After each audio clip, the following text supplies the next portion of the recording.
היי, נעים מאוד להכיר, דוד, שלום לכולם. אשמח מאוד לעזור לכל אדם שרוצה לשאול שאלה בכל תחום. עזרה, אם זה זוגיות, אם זה בעיות רפואיות, בעיות, כל תחום, אפשר לשאול שאלה בתקשור. אני מתקשר עם קלפי טהרות. אני גם, בוא נאמר ככה, פותר חלומות. אפשר דרך חלומות מקבלים מבורא עולם הרבה סימנים, ואפשר דרך החלומות לדעת מה בדיוק המסר שמאחורי כל חלום. זה מדהים, דרך חלומות מסוימות שפתרתי לאנשים שלא הכרתי אותם לגמרי, ודרך החלום נגעתי בנקודות שרק למעלה בשמיים יכולים לדעת עליהם, ואני לא יכולתי לדעת.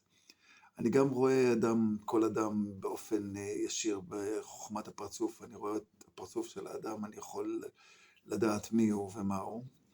עברתי בחיים הרבה כדי להגיע עד הלום, עד לדרך הרוחנית שהגעתי אליה. הגעתי לדרך לא רוחנית, לא שגרתית.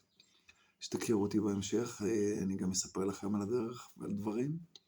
בכל מקרה, כל מי שרוצה לשאול שאלה, איך זה מתבצע? אומרים שמע ישראל בלב, מתפללים. אפשר גם בלי שמע ישראל, מי שלא מתחבר לתפילת שמע ישראל, זה בסדר. גם מי שלא מאמין באלוהים זה בסדר, אפשר לשאול שאלה. זה לא אומר שבכל מקרה שואלים שאלה, מקבלים תשובה מאוד ברורה ומדויקת. אני אספר רק על מקרה אחד שהיה. היה מקרה שזוג אחד בא אליי, אמרתי להם, אל תגידו לי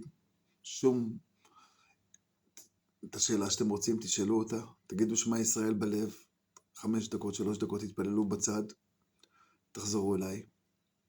והם חזרו אליי, התחלתי להוציא את הקלפים. הקלפים שיצאו להם בפעם הראשונה זה קלף שיצא תינוק קטן על סוס, והרבה אור. מבחינתי זה, שאלו שאלה לגבי ילדים, שאמרתי לזוג האלה, ואמרתי להם, מה שאלתם את בורא עולם היקר לגבי ילדים? ואז הזוג הזה אמר לי, שאלנו אותו, למה אין לנו הרבה שנים ילדים? בין 10 לפלוס שנים, אין להם ילדים.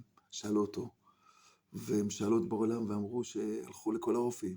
הרופאים אמרו שהכל בסדר אצלהם מבחינה טכנית, ולמעשה, הקלף השני שיצא אחרי זה, יצא התשובה, יצא קלף של אנשים רבים עם מקלות.